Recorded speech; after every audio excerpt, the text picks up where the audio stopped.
I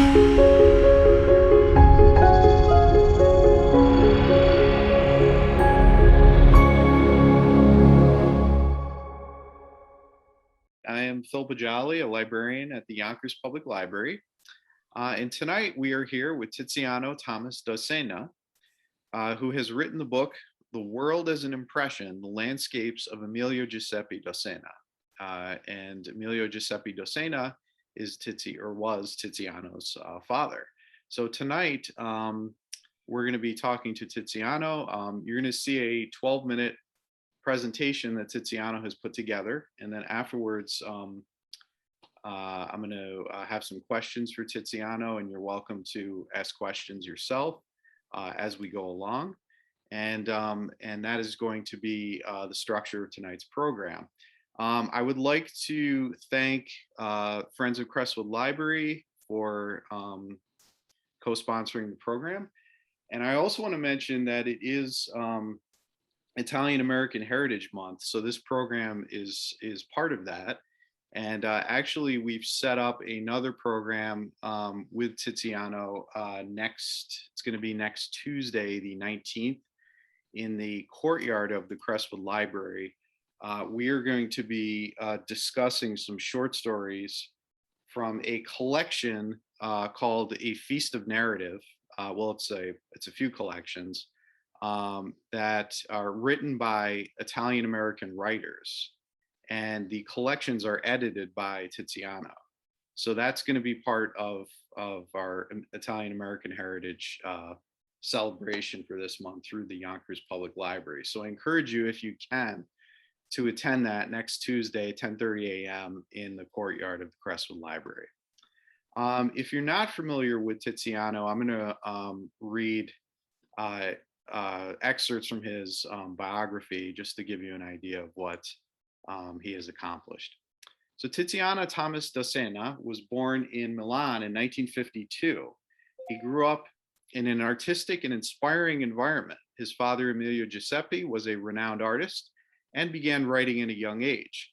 He moved to the United States at 16 and completed his studies in America, receiving an associate's degree in mathematics from Kingsborough Community College, a Bachelor of Arts in Italian from Queens College, and a Bachelor of Science in Liberal Studies from the State University of New York.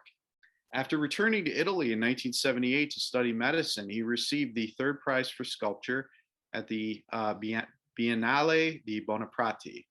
Additional awards and nominations were won in the following years for poetry, journalism, and fiction. He returned to New York in 1987 and received an associate's degree in environmental control technology from New York City Technical College, followed by a BA in environmental studies from Purchase and a system maintenance administrator certification from the BOMI, Building Owners and Managers Institute International. His works have appeared in over 100 magazines and anthologies in Italy, France, Greece, Canada, Switzerland, and the US. Dossena is the founder and editor-in-chief of two magazines, Opera My Love and Opera Amor Mio, both founded in Yonkers, and has been the editorial director of L'Idea magazine since 1990. In 2011, he was honored for both literary work and community service work at the New York State Assembly by New York State Assemblyman Joseph Saladino.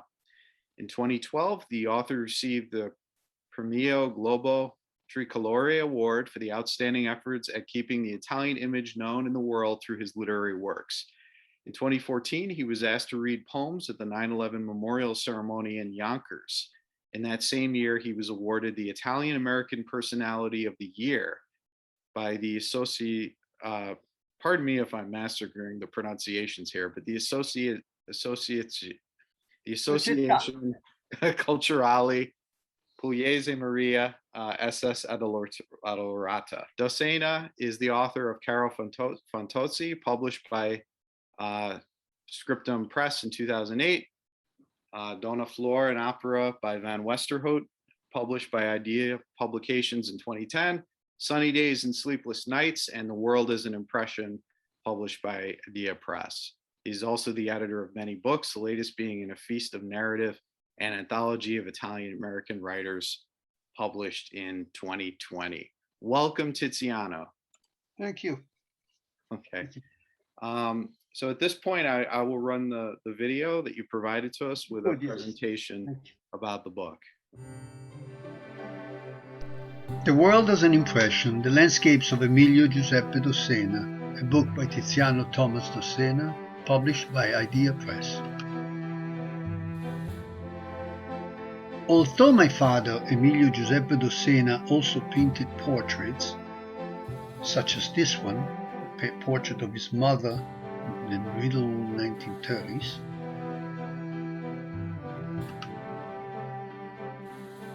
creations of his fantasy, such as these clowns from his expressionist period,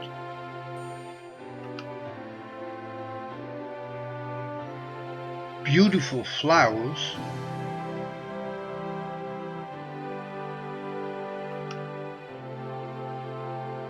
objects found around the house, such as his magnificent dolls,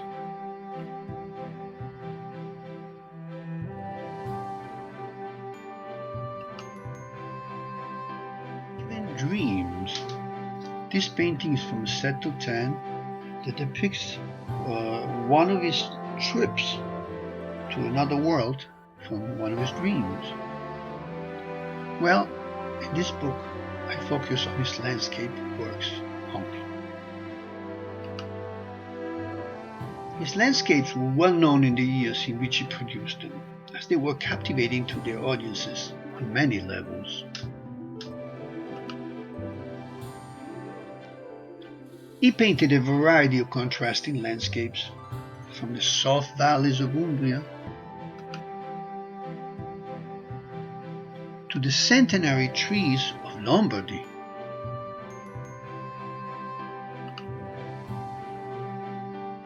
From the beautiful bays of Liguria, this is Portofino, to the alpine huts of Piedmont.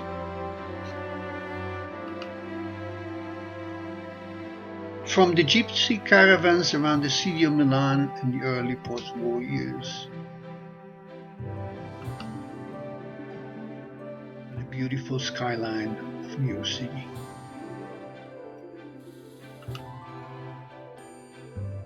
Through these paint strokes, we were able to view the world as it was seen through his eyes, realistically and without gimmicks, an appeal that has set him apart from other artists of his time.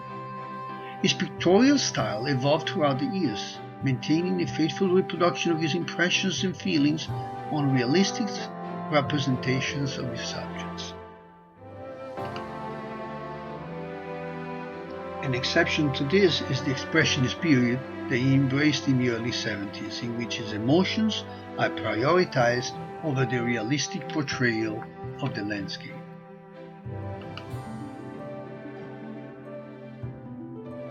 But who was this artist?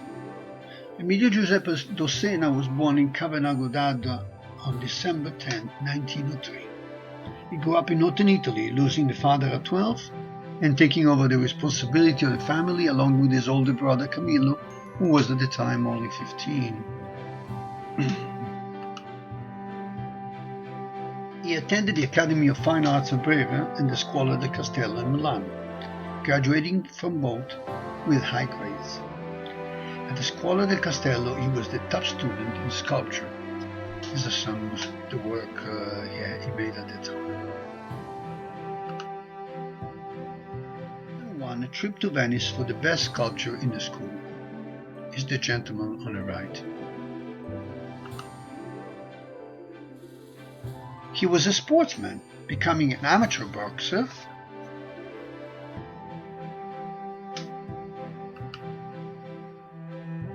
bicycle for all his transportation until the late 1950s. In 1955, he raced from Milan to Riccione a 460-kilometer trip, that is 285 miles, using only local roads in a 13-hour adventure.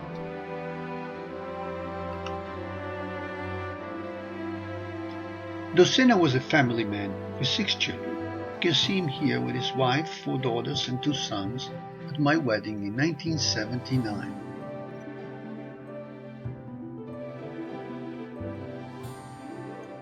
But let's go back to his art. You can see him here painting in Umbria in 1964.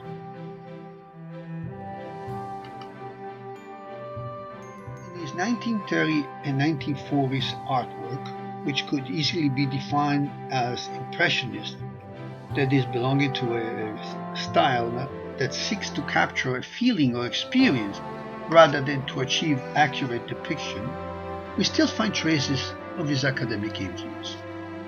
The affinity of the chromatic choices with those of Van Gogh is noticed by many critics.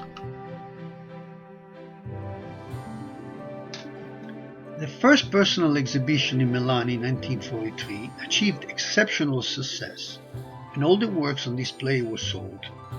Let's not forget that this occurred during World War II. This is one of the paintings from that show, which was recently traced to a buyer's descendant who lives in Sardinia. Until the 1950s, Dossena made a name for himself with the restoration and decoration of villas, castles, and churches, dedicating himself to his own creations only in his spare time. You can see here two paintings that are in the Church of the Santissimi Martiri of Legnano.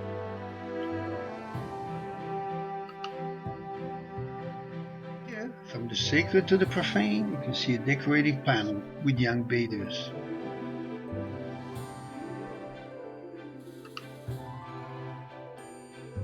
The chromatic and impasto development is quite evident in the landscape works of the 60s, during which the painter seems to find a certain creative clarity. We could define his style as his own, with a tinge of impressionism and a bit of verismo. The forms are clearly reproduced even when they seem sketched, and the study of light on the landscape is a distinctive element of his works in his years.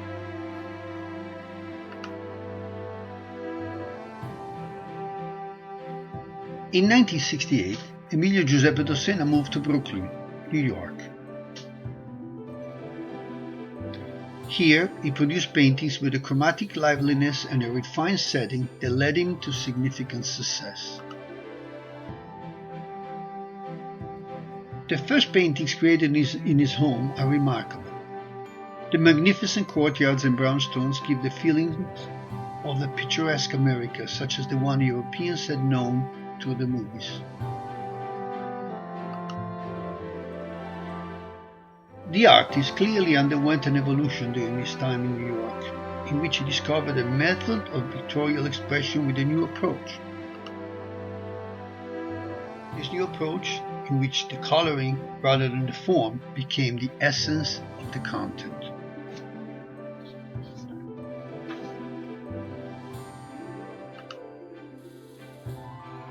The paintings of that period can be catalogued as neo-expressionist and in part Fauvism, but with a unique and particular delicacy.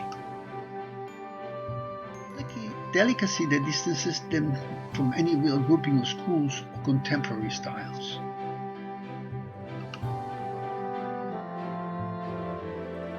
Returning to Italy at the end of 1976, Dossena regenerated his neo-impressionistic origins, but with a unique and remarkable use of color. The paintings speak for themselves. They not only convey the artist's impressions, but also the expressions of his moods and his frame of mind. He therefore found a compromise between his original Impressionist style and his American neo-expressionist choices.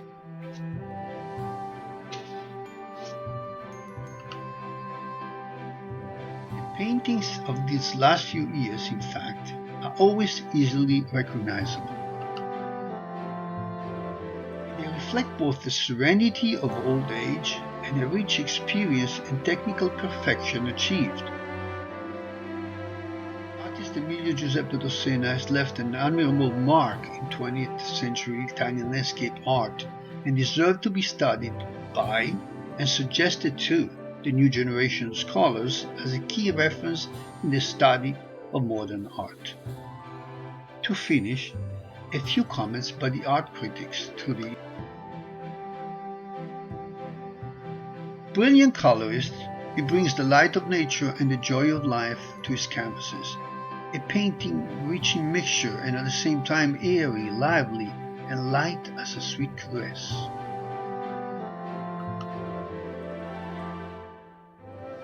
Paintings are exuberant works in which the rich and assertive color is used to bring to light various subjects, both abstract and symbolic representative. The nervous energy that is channeled in the artistic treatment of his works reappears in our eyes like a sensitive explosion of colors. In truth, his pictorial process is due to the impressions, the consequent emotions which transform reality and regulate the chromatic entities on the canvas. Dossena excels for the luminous harmony of chromatic contrast and stands out for the expressive purity of his vigorous and original style.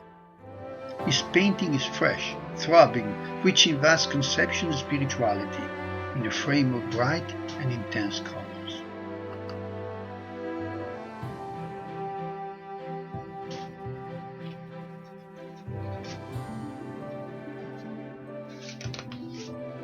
Dossena, in 1985, was awarded by the municipality of Milan the Golden Ambrogino for the arts. After his death, the city of Alassio requested that the ceramic with the signature be placed in his renowned wall, which was founded by Ernest M. This is a ceramic tile that was placed on that wall.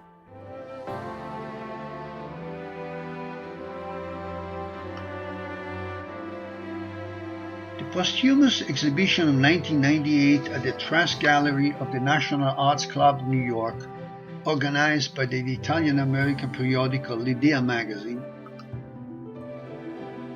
Italian artists at this cultural institution, and obtained an unmatched records of visits. Thank you very much. This was a presentation of The World as an Impression, the landscapes of Emilio Giuseppe Dossena. Strangely, doing the editing of a particular book, I discovered that in the town of Mola di Bari, Mr. Campanile knows where his town is, during the late 1600s, they went to restore the church. And it was a family Dossena that went there. So probably some kind of connection there. And then there is also famous Alceo Dossena, who was a known duplicator of everything. He could create anything in sculpture. But other than those faraway people, the brothers themselves, my father's brothers, were all painters. His brother Battista, for example, was the youngest, was a pretty well-known painter. His brother Luigi also was a pretty known painter. His brother Camillo was a professional painter, just like my father. He was a teacher at the Academy of Brera, and he was delightful painter. He, unfortunately, he died pretty young. He died in his late 50s, if I'm early 60s. So even my own brother is the artist's son was a restorer and an artist on his own. So yes, there was plenty of art in the family. I have a sister who was a photographer, a professional photographer, and I used to sculpture myself, and I stopped when I emigrated to the United States, and maybe I'll pick it up in a second life. Well, what else did Dossena do besides painting pictures? Well, he was used to do, like as you've seen in the presentation, he used to paint churches, used to put paintings in churches, which is quite different than creating pictures to sell and all that. So there is a mystery there for me, because I don't know how many churches he did. He never informed me of that. I knew the one in which he met my mother before he got married. he met my mother while he was painting in the church. She saw him, and she used to go every Sunday there, and he was still painting on the side, and that's how they met. Um, but I would like to be able to retrace some of these places where his paintings are. But other than that, he was a well-known restorer. He actually, when he came to the United States, he did quite a lot of work also for the Metropolitan Museum of New York. Um, and he wrote poetry. He did that in the later years of his life, because unfortunately, he had leukemia in the last few years, and he was not apt to paint anymore. He couldn't, and he started writing. Yeah. Why did he move to New York City?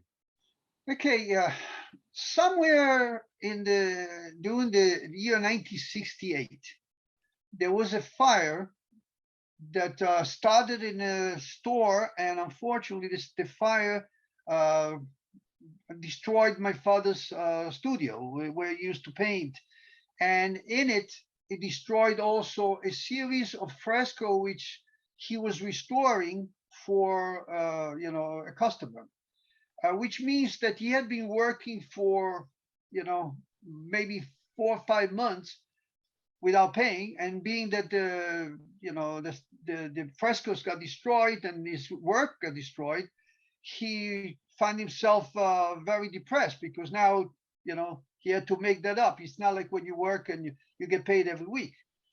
And the occasion came to the United States because we knew a family here of actually of Sicilia, from the city of Pozzallo, and the lady of the house was a friend of my mother. So they told us, why don't you come to the United States? And my father and I came. Actually, my mother came 2 months before us to Brooklyn, and we followed up. And that's how we got the biggest American adventure, and that's how I became American myself. Why did you decide to write this book, and why now? Okay, this was an interesting development. Uh, this book was born as a side project. I've been working on my father's biography for the last 9 years, uh, because it's complicated to put together a biography of someone that you can't ask questions, or everybody else that you knew were dead. You're the only one that can trace everything. And at a certain point, talking to my co-editor, Mr. Campanile, actually, who was at the Zoom presentation himself, we thought that it would be a great idea. I completed the biography, by the way, but it's being paginated, and it's a big biography. It's got more than 500 pictures in it, so it's a very complicated work to put together, graphically speaking. So we thought that maybe in the meanwhile I could focus on one of his characteristics. He was known as a landscape painter in the 50s and the 60s. That's what he was known for. Yes, he painted other stuff. He painted portraits and all that, but most of the portraits he painted them for family reasons. He painted people of the family. They were not sold to people. Only a couple of times people asked for portraits. He was not too much into that. He was more into something extemporaneous. He wanted to look at nature and reproduce it, and that's what he did. So we thought that would have been a good idea, and then that's how this book was born, basically, out of a second thought, Would you say that your father's art has influenced your writing in any way? Oh, absolutely. Unfortunately, he also influenced me in the sense that I never became an artist, because having a father who's an artist and is at that uh, level and complexity of emotions in his painting, it cuts your wings somehow. It's very hard to think that you can do it unless you really, really have that push and that strength to say, well, it's going to take me a long time before I even get close to that. So that did that, but he did open up the possibility of creativity. It always was. But I that, and also I think it's something that it's in you, because I remember writing stories when I was in sixth grade. So I used to write short stories. I don't know how good they were, but I always had the knack for writing. I love to describe things, and yes, when I write creative writing, when I write in creative writing style, then it does influence me because I see things in color. Everything I see is in color. I noticed that when you were talking about your father's move to Brooklyn in 1968, you said that his paintings had a new approach. They would focus more on color rather than form. Yes. Do you know why that is? Why he chose to do that? Oh, absolutely. Okay, so when he came to the United States, he came more to appease my mother, who was very depressed about the financial stress that the loss of the studio did. Uh, so he was not very happy. He didn't know anybody. He painted.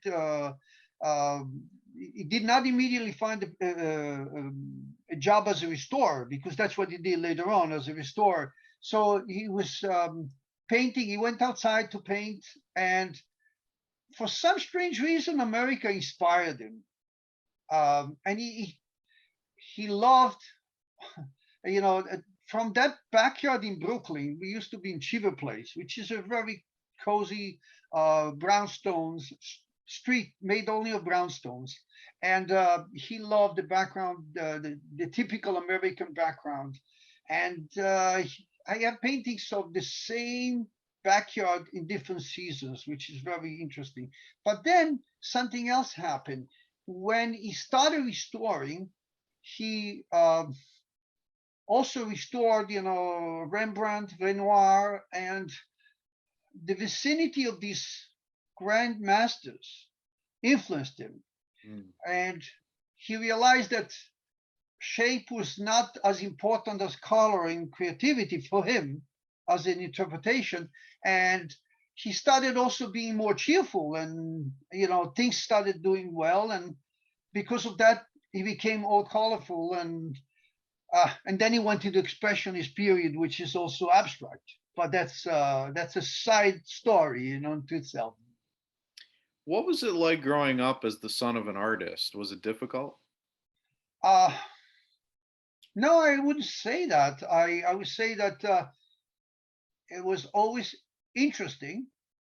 The friends of the family were very interesting people, because they were artists, writers, composers, and also because we felt as elected people, you know, special people, because we had the privilege of seeing art being created all the time. So that's how I saw it as a child. Little did I know that all my friends were very rich and I wasn't. I really didn't filter that, because we lived in a very good neighborhood in Milan. So it was uh, middle high class, and everybody else was well off. But it didn't touch me because I was the son of the artist. So it was something special. It was like some kind of brand mark you brought with yourself. What would you say is your favorite of his paintings, or it could even be a period of art that you like the most? Well, as you saw in the presentation, there is a marina, of boats with the sea. I think that is my favorite painting. I own that painting. I refuse to sell it at the dear price, because I love that painting. Uh, he has all his personality in it. He has all his energy in it. There are also, the dolls that you saw before. They give me a special feeling. Um, Not necessarily the paintings that I like the most are his best. They mean something to me because I've seen them being created, and I remember the time they were created. I remember him painting them. So there's something emotionally strong attachment to those.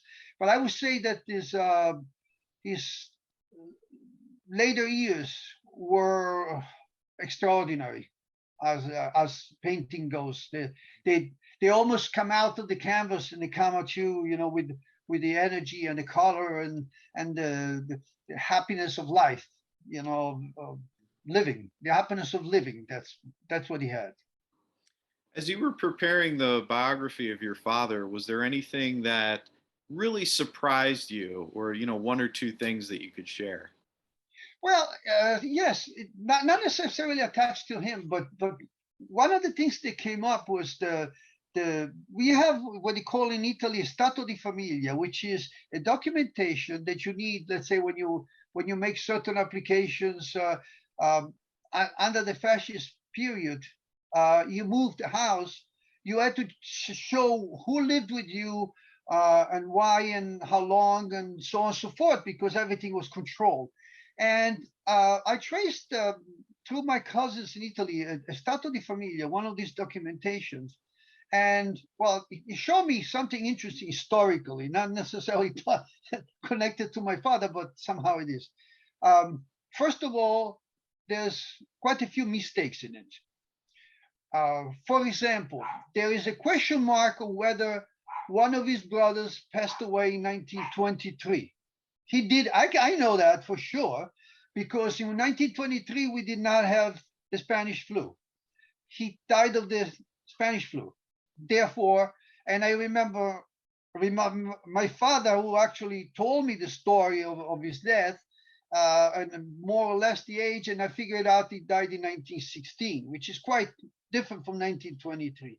But there was also some other strange stuff. Like, for example, my grandmother's birthday is 1863. And I always wonder because, first of all, her husband was born in 1868, which is also a little unusual that you have an older woman in those times married a younger man, first of all. But that wasn't the big thing. The big thing is at the age where she was born, it seems like she had children well over the middle 30s into late 40s. And I said, something is not adding up as age. There's got to be some mistake in there about the age. That was part of it. There was also other strange things in the documentation, and all other documents I found also uh, make it gave me the opportunity to do more research, side research on my father. Unfortunately, being in the United States, I expected to complete some of this research myself in Italy, but in the past few years, as we had other problems here with COVID and all that. So I had to depend on other people who helped me with the information. I actually found a director of a magazine from the town where my father was born who passed me information which nobody else seems to know, because apparently when my father was born, they changed the name of the street. So if you're looking for the house of my father, which they owned at that time, you can't find it because that street does not exist anymore.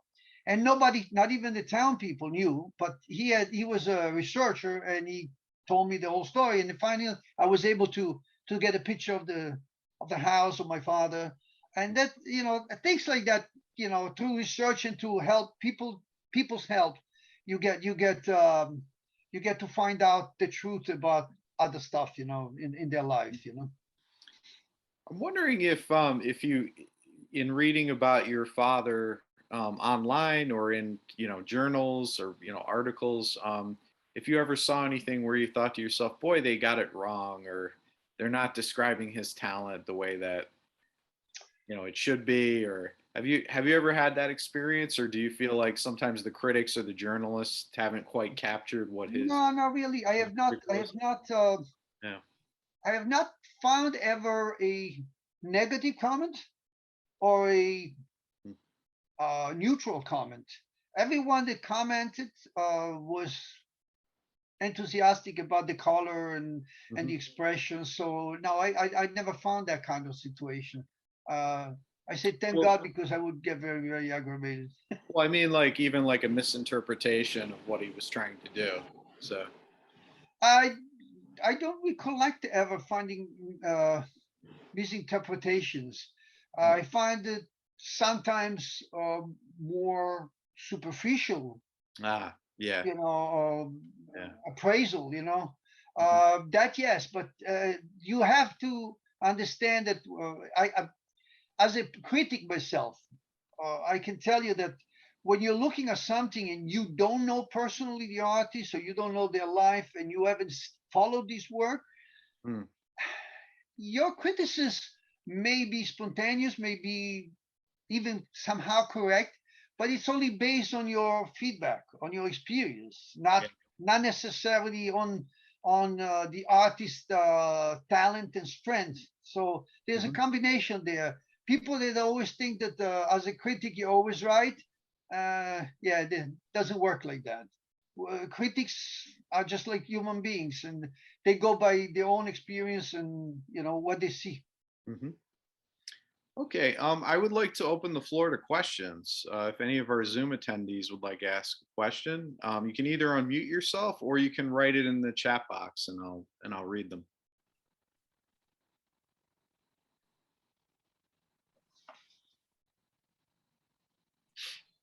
Maybe I can say something.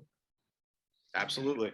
Uh, okay, my name is Leonardo Campanile. I'm Italian too, like Tiziano, which is my close friend. And the only thing I wanted to say that when we did the exposition in New York, I think it was 1999, if I'm not mistaken, or 98. 98. In 98, that was the first time that I came across this painting. I mean, I knew it about the artist because talking with Tiziano, but I saw some of the picture in his house. But that was the time, and then I really admired those paintings in a gallery, and that was a great success. Very nice. Now, since then, I'm seeing more painting because, like Tiziano say, we working as a public house and put it together the artist biography. And so when we work and we look, and I'm not an artist myself. I never got involved in this before the 1999, 98. But now I understand that some of this painting, which I like, few of them I really like, and more I look, more I wanted to look. So, and that's because of the color. Like Tiziano said in the presentation, the colors are very good effect to people's eyes. For me, what I want to say, we are honored as publishing house that Tiziano gave us the okay to publish even the word as an impression, as at the beginning, the starting, but now the big biography, which I hope that will be ready by the beginning of next year. Hmm. And also this is the English part. After that will be the same biography with a second book, but in Italian version. So, artists, you gotta have artists publicize and make sure people see it. Like this Zoom, this meeting tonight. This is the first experience for Tiziano. And but let me tell you, this is gotta go on YouTube, so a lot of more people they gotta be able to see it, to look, to see some of the painter, and that's how you do it and everything. If you keep quiet, nobody will know nothing. Now, I'm pretty sure Tiziano's father will be very proud up there in heaven to see that his son is trying to do this for him. Mm-hmm. That's all I want to say. Thank you, Tiziano. Thank you. Virginia. Mm-hmm. I think Virginia wants to speak. No? Yes, unmute? No? Can you hear me? We can hear Yes. you. Can you hear Okay. you? Okay, the question I would have is the pictures went by so quickly. They were really very nice. How many of his paintings are still like unsold, and where are they? And do you ever have like auctions or sales or whatever? Okay. Okay. We haven't, since 1998, which was a big show, but there was none for sale. We haven't had any for sale. I was waiting to do that because I wanted for the biography to be published first. Ah, okay. Okay. The paintings that would be for sale would be in the hands of family. Ah, okay. There is obviously both my parents passed away. Some of the paintings are available will be available for sale. The reason that they will be available for sale is because I don't want them just to become a storage issue. In few words, unfortunately, to put up all the paintings, and I don't mean that we have thousands, we don't, but to put up properly the paintings, you need empty walls. You need walls that are available, and there's so many that you can, if you're talking about large paintings, for example, I have a painting that is the largest painting he ever made that we have. Well, he did decorative paintings, but this is not a decorative painting. It's an actual painting that occupies my whole wall. It's 7 feet by Oh my goodness. 3, and my goal, my expectation, even though my son would like to have him himself, but it would be that he goes to a museum because that's where he belongs. We don't care about the money. I gladly donate it to a museum. It's what they call the cycle of life. And since he loves horses, it's horses fighting with the sea background. It's a very complicated painting composition, and something like that. Yes, it would be nice to, not so much for the money or anything, but for his name to continue, because the whole idea of an artist not being sponsored by either museums or people collectors that have the money for it, even great artists disappear unless somebody has interest in pushing them, and that's very sad. That's very sad. Yeah. Thank you for the question. Okay. Anyone else?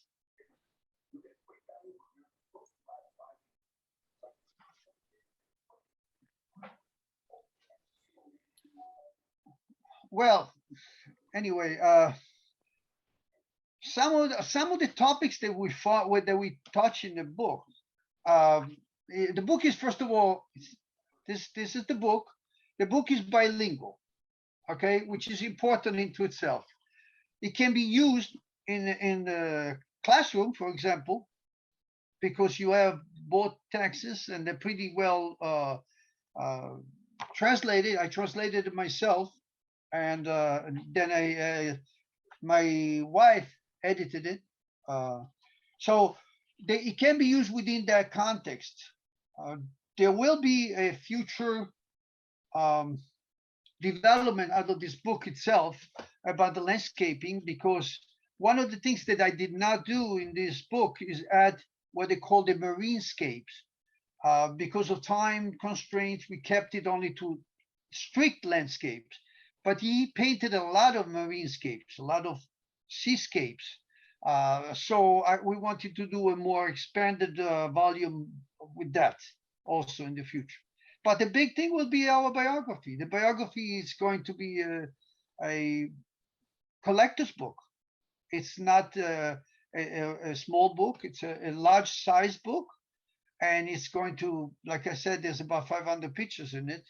So and there is the history of his family, of his early paintings, all through all the steps in his life until he passed away, and even after, and the explanation of his signature, because you have two different signatures, one with the E, G, and one with the G, Dossena. And there's explanation in that book about that. So our goal is, my goal specifically, is for collectors who own the paintings, and there's plenty of them in Italy and the United States, is that they can have a reference book in the future for them, and also what they call a coffee table book. So when people go see their paintings, says, "Oh wow, this is his story," and it's coming out as the editor Campanile said. It's coming out in two versions, one in Italian and one in English, completely separated. It's the same text in two different languages, same pictures, but basically that's what it's going to be. Yeah. Tiziano, do you know how many paintings your father did? No, that would be very hard to count. I can tell you that I believed when I was a young man that you know, he painted relatively a few paintings. Then through the years, I realized that he painted quite a lot of paintings because in his later years, when basically he was not concerned with the finances. So one thing is when you paint and you want to make sure you sell your painting because that's what you make a living on, basically, you know. Mm-hmm. He was not concerned with that, and his paintings were, as soon as you painted, you know, you could sell the painting, so it didn't matter. He painted a lot, not because he wanted to produce a lot, but because he, you know, as I said previously, he loved nature so much that in his later years, he went out and you know, I gotta say thanks to my sister also, my sister Marilena, my older sister, who used to drive him to different places in the mountains, especially by the lake, to paint. And he painted a lot of paintings in that period. Number, I don't know. I have, you know, I have maybe 30, 40, 30, 35 paintings myself. It's different dimension. You know, don't forget there is something interesting about this. For example, here we go. You see this painting? Mm-hmm. Okay, this is what we call I piccoli capolavori, the little masterpieces. Very small. He did that, and I have quite a few of those. Those were actually he sold a lot of those. He produced them. Those are home. They were not paintings that he went out to do, and they were an expression of his feelings of the moment. So just like when he wrote poems, he had a feeling and he just had to put it down in color, and that's what they were. And they are borderline abstract. They're not really abstract. You can always see what's in there, but they're borderline abstract. So yes, you know, if you account for the small paintings, he painted a lot of them. You know, and he also painted a lot of decorative work, which is all over Italy. You know, from Umbria to Tuscany to Lombardy. And I have to say, unfortunately, I don't know exactly where all these works are. I know there is one on the Terrazza Martini in Genova. I was talking once, I think Mr. Campanile was with me. He was talking to the director of Bacardi Corporation, who bought out the Martini and Rossi. And he was describing me this work. And I said, yeah, that's my father's work. And I did find a black and white picture of it. And that's exactly what it did. And that's when he was quite young. And even during the war, actually, he did not sell paintings during the war. People didn't buy paintings for the house. But what he did is that he used to decorate villas the ultra rich, as they say. And the counts and the dukes and the marquises and around Milan who you know, had these beautiful villas, and they wanted to decorate all these walls and used to make these beautiful works. He used to make recreation of Japanese paintings and things like that. He was very creative in that sense. But those are not what they call signature paintings. Those are just interesting and worth it for what they are, the artwork, but they are not really true Emilio Giuseppe Dossena's paintings in that sense. You know? Did he work at all hours of the day, or did he have a regular schedule when he liked to paint? Normally, he was a very much of a routine person. He actually worked mostly during the day. He was not a night owl. I'm a night owl. I can work until 4 in the morning. I don't even realize it unless my wife comes and tells me. But I do remember that when he had those dreams, there's two sets of dreams that he painted. One about the bombing of Milan, and one about his trip to a different world, which was underneath the soil on Earth. Mm-hmm. So there was another world underneath, basically. And when he did that, for few nights, he stayed up. Those times I wasn't used to see my father staying up late. He stayed up late because he had to finish all the work. And when I say finish all the work, is that, for example, those, I believe there is 12 paintings of the alien trip. He first started making the small sketches.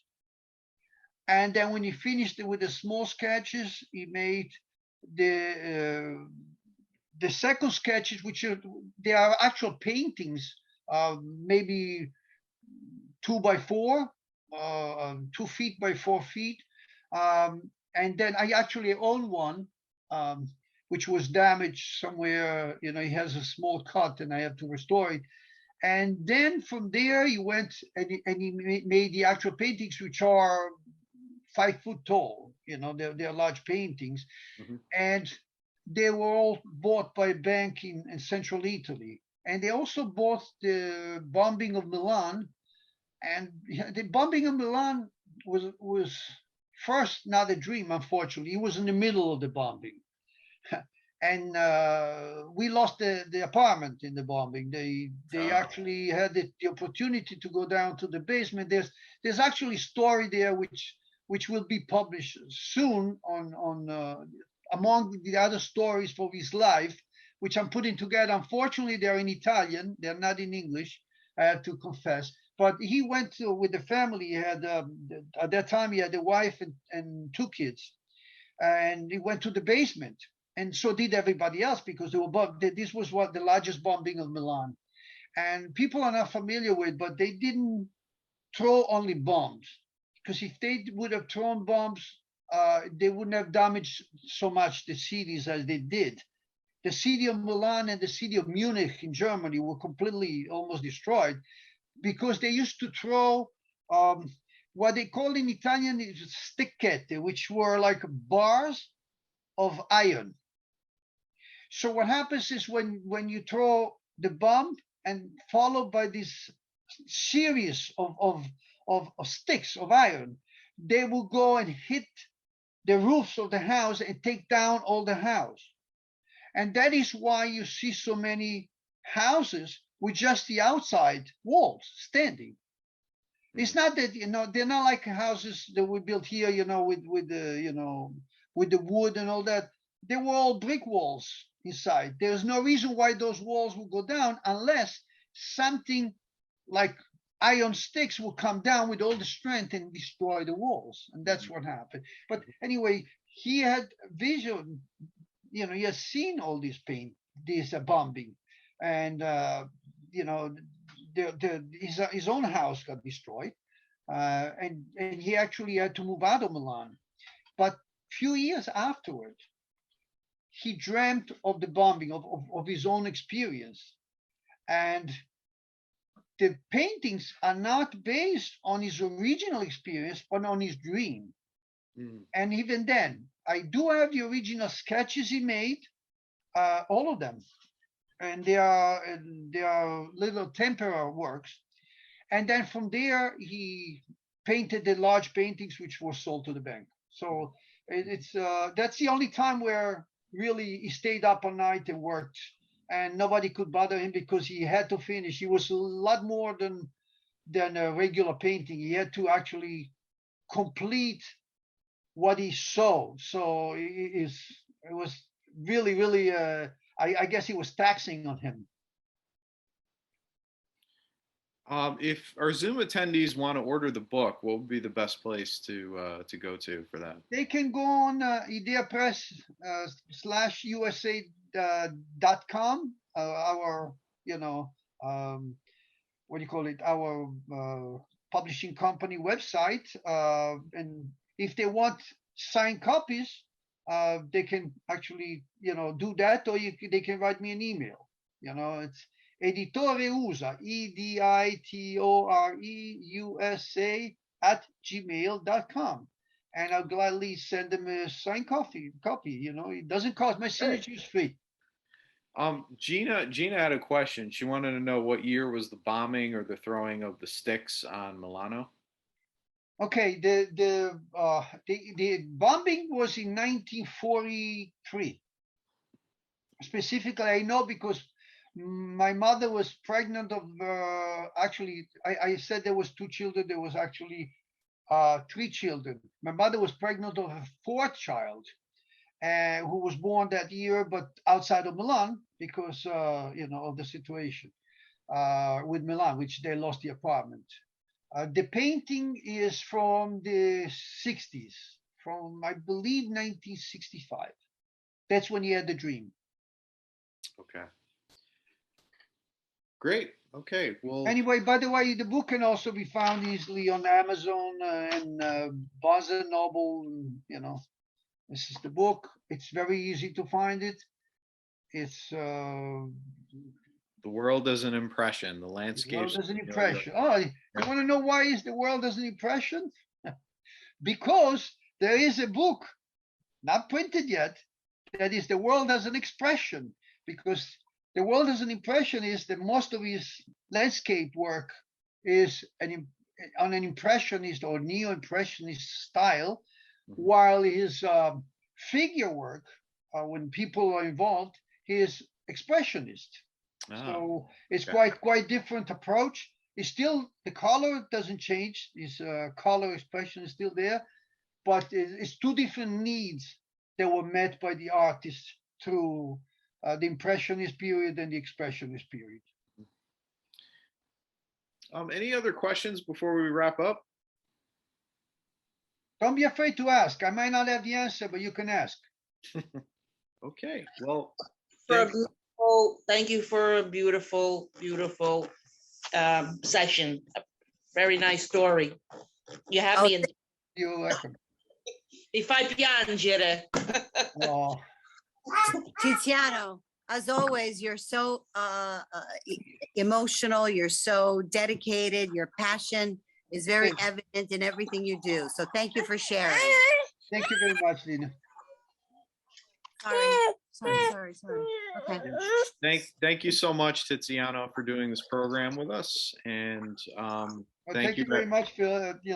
I appreciate, and I thanks the Yonkers Public Library for doing this.